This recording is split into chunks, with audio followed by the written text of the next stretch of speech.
En 2023, Columbia Británica trajo de regreso al castor norteamericano, Castor canadensis. La misión: reconstruir cuencas hidrográficas que la ingeniería convencional no había podido restaurar en 40 años. Se suponía que el programa provincial de restauración con castores tomaría una década. Se movió más rápido que eso, mucho más rápido. Lo que los equipos de campo documentaron en el segundo verano, en un arroyo dentro del territorio tradicional Noaich en el Valle Nicola, fue algo que 3 generaciones de ganaderos, pescadores y ancianos de las primeras naciones no habían visto en estas aguas en memoria viva. El sedimento se detuvo, las pozas se profundizaron. El agua que había estado corriendo a través de canales erosionados durante décadas comenzó a desacelerarse, extenderse y permanecer. ¿Y los ingenieros que habían estado tratando de arreglar esta cuenca durante años? Ellos no fueron quienes lo lograron. Lo hizo el ingeniero de ecosistemas más eficaz de la naturaleza, la misma especie clave que la provincia había pasado 2 siglos intentando borrar del mapa. Lo que sucedió después es la historia que la restauración fluvial convencional no quiere que se cuente. El año en que la cuenca colapsó. Para entender lo que acaba de ocurrir en el arroyo Spews, hay que entender lo que el Valle Nicola ya venía perdiendo durante 100 años. Este es un sistema al borde del colapso. El salmón cojo, el chinook y el steelhead han desovado en sus afluentes durante miles de años. La población de salmón cojo del río Thompson, el salmón que comienza su vida en estos arroyos antes de viajar al Pacífico abierto y regresar, está oficialmente en peligro de extinción. Las tasas de supervivencia de smolt a adulto en la incubadora del arroyo Spews, operada por Pesca y Océanos Canadá, se han desplomado a cifras que cerrarían cualquier operación comercial. En un año registrado, menos de la mitad del 1% de los juveniles liberados sobrevivió para regresar como adultos. Los salmones no solo estaban en apuros, estaban siendo silenciosamente dados por perdidos. Luego, a principios del verano de 2021, la cuenca colapsó. El 29 de junio, el pueblo de Lytton, al oeste del Valle Nicola, registró una temperatura de 49.6 grados Celsius, 121.3 grados Fahrenheit. Fue la temperatura más alta jamás medida en cualquier parte de Canadá. A la tarde siguiente se inició un incendio en el borde sur del pueblo. En pocas horas, el 90% de Lytton había desaparecido. 2 personas murieron. El incendio de Lytton Creek ardería durante más de 2 meses y consumiría 84,000 hectáreas, incluyendo la mayor parte de la cuenca forestal sobre los afluentes del Nicola. 5 meses después llegó un río atmosférico. La lluvia cayó sobre laderas donde los árboles que debían haberla absorbido habían quedado reducidos a cenizas. El río Coldwater, crecido con el agua de escurrimiento de la zona quemada, se desbordó sobre Merritt. 7,000 residentes evacuaron. El extremo oeste de la ciudad se inundó por encima de la llanura aluvial de 200 años.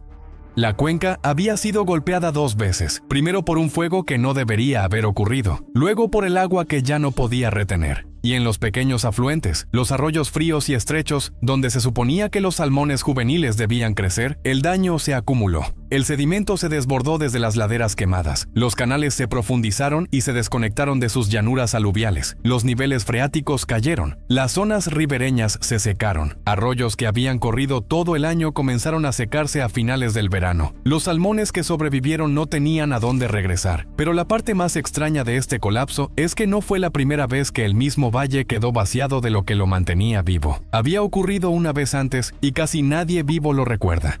Cuando los arquitectos desaparecieron antes del contacto europeo, los arroyos del interior de Columbia Británica eran moldeados por un animal que casi nadie vivo hoy ha visto trabajar a escala: el castor norteamericano, Castor canadensis, el roedor más grande del continente.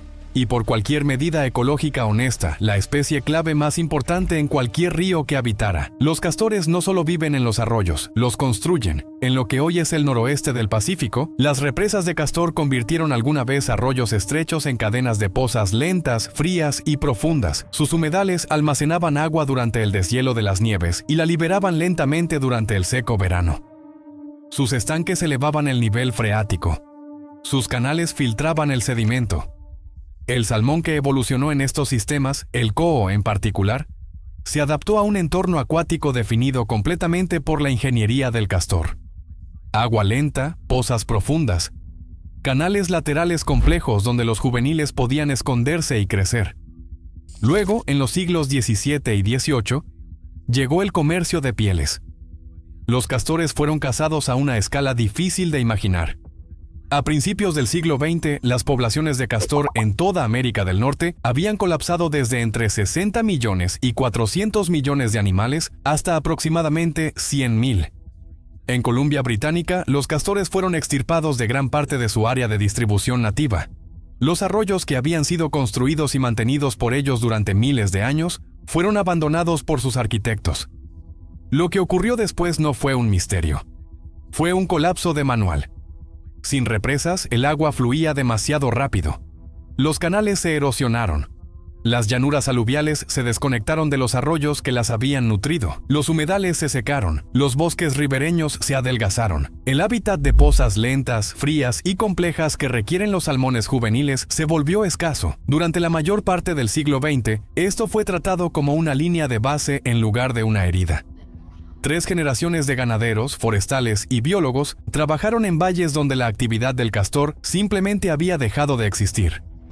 No había nada en el paisaje que sugiriera que los arroyos habían sido alguna vez de otra manera. Luego, el clima cambió. La sequía se intensificó. Los incendios forestales se volvieron más grandes y más calientes. Los ríos atmosféricos entregaron más lluvia en periodos más cortos de lo que el paisaje desaguado y deforestado podía absorber. Ríos como el Okanagan alcanzaron temperaturas del agua superiores a 23 grados Celsius, temperaturas a las que el salmón soqueye deja de migrar por completo. El sistema que había estado en silenciosa ruptura durante 100 años ahora estaba fallando visiblemente. La ingeniería convencional, la canalización, las estillas de gavión, el riprap, las incubadoras operando en aislamiento, no fue suficiente para arreglarlo. Peor aún, nunca había intentado verdaderamente resolver el problema real. Porque alguien les había estado diciendo cuál era el problema real durante 40 años, y nadie en Columbia Británica había querido escuchar. 40 años de espera. La primera sugerencia científica de que los castores podrían ser la pieza faltante llegó décadas antes de que alguien en Columbia Británica actuara al respecto. La investigación de Oregón, Washington y Alaska a través de los 90 y los 2000 seguía llegando a la misma conclusión. Donde existían represas de castor, el coho juvenil prosperaba.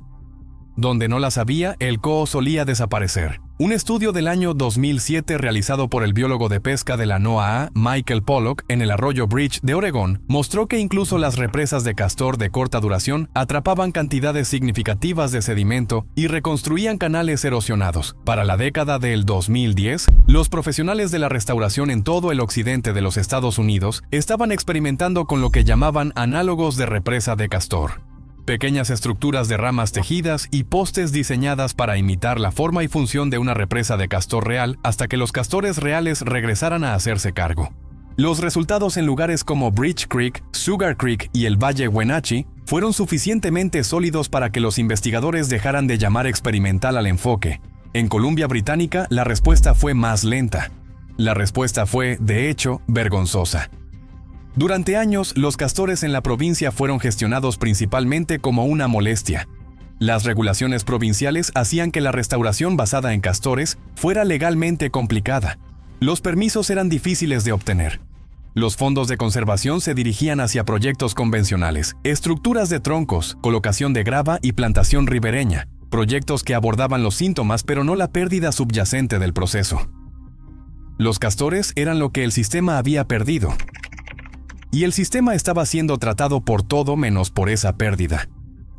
Fue necesario que ocurrieran las catástrofes de 2021 para romper la inercia. El incendio de Lytton, el río atmosférico, los conteos de salmones que seguían cayendo. Los reguladores provinciales comenzaron a avanzar en cuestiones de permisos que habían estado estancadas durante años. Los financiadores, incluyendo el Fondo de Restauración e Innovación del Salmón de Columbia Británica y la Fundación de Fideicomiso para la Conservación del Hábitat, comenzaron a dirigir dinero hacia enfoques basados en castores. A principios de 2023, casi 40 años después de los primeros artículos científicos, la Federación de Vida Silvestre de Columbia Británica lanzó un proyecto llamado 10.000 humedales. El objetivo era directo y audaz: construir 100 análogos de represa de castor en toda la provincia en 3 años, identificar arroyos donde los castores habían trabajado alguna vez y podían volver a hacerlo, asociarse con las primeras naciones cuyos territorios tradicionales incluían estas aguas y donde fuera posible traer a los propios castores de regreso para terminar el trabajo. El escepticismo, al menos al principio, era razonable. Unos cuantos atados de ramas colocados atravesando un arroyo no parecían una infraestructura capaz de revertir un siglo de daño. Los equipos comenzaron a construir de todas formas. Lo que registraron en las primeras semanas rompió el manual de restauración convencional tan completamente que los primeros informes de monitoreo se leían como notas de campo del siglo equivocado. Eda y Thor, un análogo de represa de castor, es una fila de postes de madera clavados en el lecho del arroyo con ramas tejidas entre ellos. Los equipos pueden instalar uno en una sola tarde. Son deliberadamente permeables. No bloquean el agua, la desaceleran. Esa es toda la tecnología. Eso es lo que la ingeniería fluvial convencional había pasado 40 años insistiendo en que no podía funcionar de ninguna manera. Lo que los equipos de campo documentaron en 2023 y 2024 fue que las estructuras comenzaron a hacer su trabajo casi de inmediato. El agua que había estado corriendo por los canales erosionados comenzó a extenderse lateralmente, empapando los suelos adyacentes. Se formaron pozas aguas arriba. El sedimento que había estado erosionando el lecho del arroyo comenzó a asentarse. Los canales que habían estado profundizándose durante décadas empezaron a agradarse. Los niveles freáticos comenzaron a elevarse. La conectividad con la llanura aluvial comenzó a restaurarse por sí sola. Para la temporada de campo de 2024, el equipo de la Federación de Vida Silvestre de Columbia Británica, que trabajaba con la banda india No-H, la banda india Lower Nicola, la Alianza de la Nación Okanagan, Pesca y Océanos Canadá y Ducks Unlimited, había construido 9 análogos de represa de castor en el arroyo Vogt, 10 en un afluente del arroyo Spews y una estructura de troncos asistida por postes en el arroyo Gordon, el mismo arroyo Gordon dañado por el incendio de Lytton Creek y los ríos atmosféricos que le siguieron. Para finales de la temporada de 2025, el proyecto había alcanzado 100 análogos de represa de castor en toda Columbia Británica. La meta provincial había sido cumplida, pero el momento más llamativo del proyecto no provino de un ingeniero ni de una partida presupuestaria. Provino de 2 castores. A finales de junio de 2024, una pareja de castores en granja cerca de Merritt había estado haciendo lo que los castores hacen.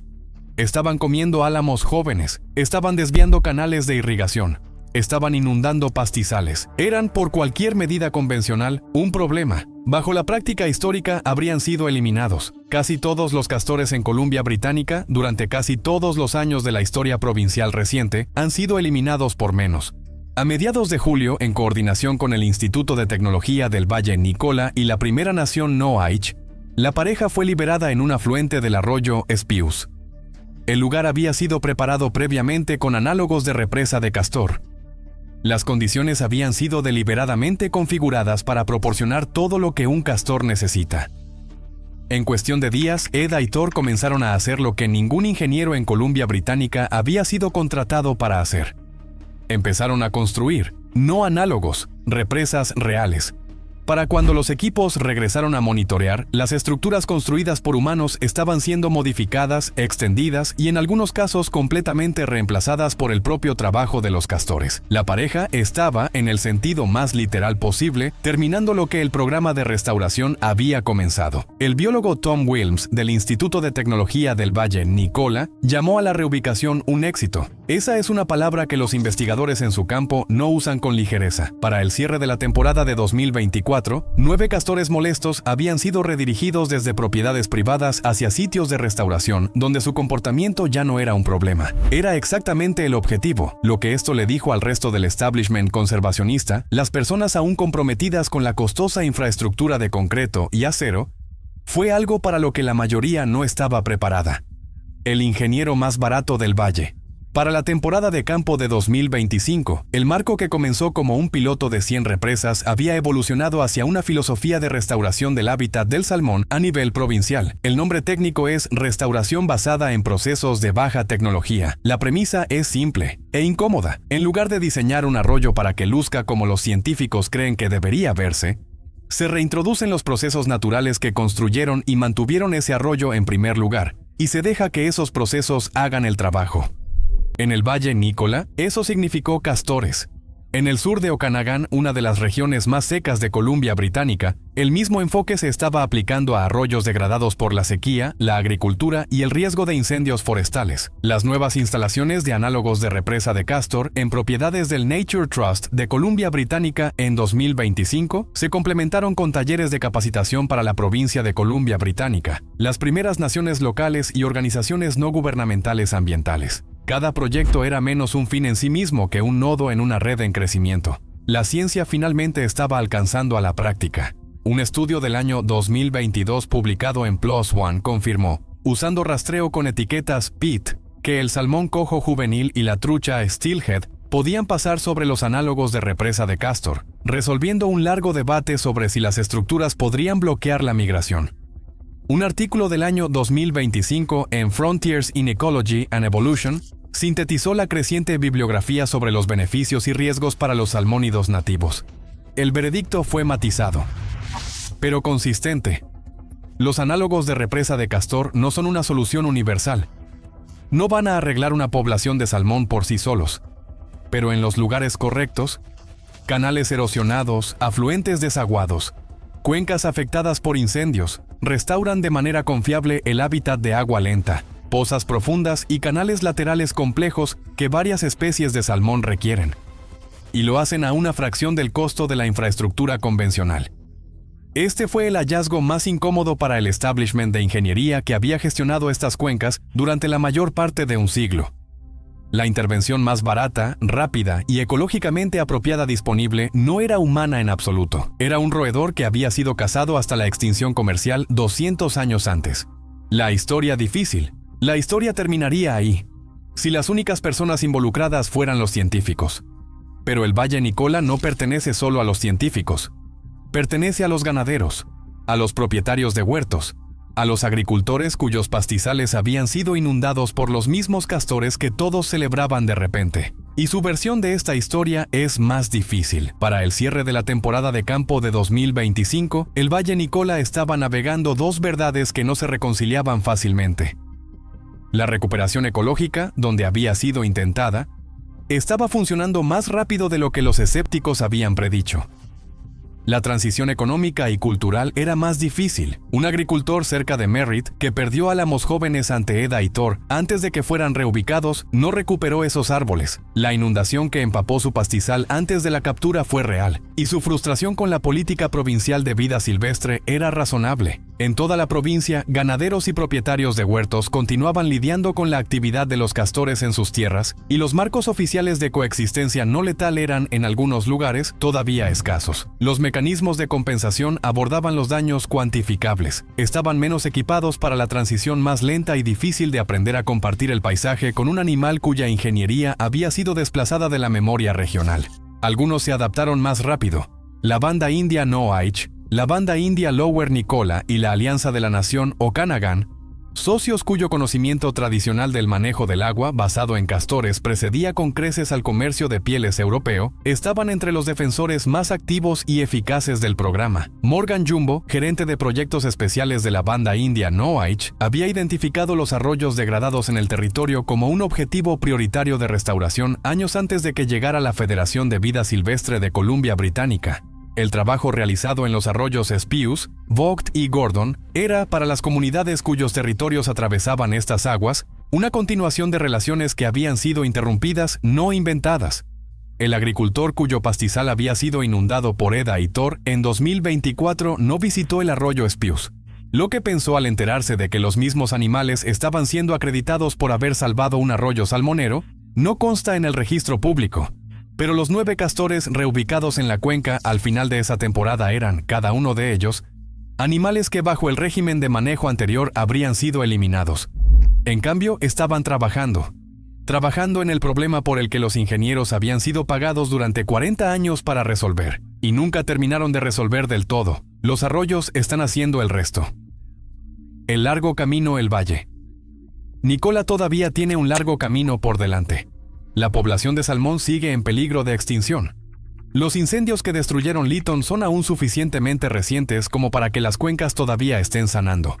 Los marcos de coexistencia con los castores todavía se están construyendo, en una provincia donde los animales fueron tratados como molestias durante más tiempo del que cualquier persona que trabaje hoy ha estado viva. Pero dentro de meses de que entraran los primeros análogos de represa de castor, los arroyos comenzaron a enfriarse, desacelerarse y retener agua. Para la segunda temporada de campo, 2 castores molestos reubicados estaban construyendo represas reales en un arroyo que las había necesitado durante más de un siglo. Para la tercera, el proyecto había alcanzado su meta de 100 represas y se estaba expandiendo a toda la provincia. Un funcionario de programa de la Federación de Vida Silvestre de Columbia Británica, al que se le pidió describir lo que sugería el monitoreo temprano, registró que la recuperación de los arroyos no parecía requerir las intervenciones más costosas.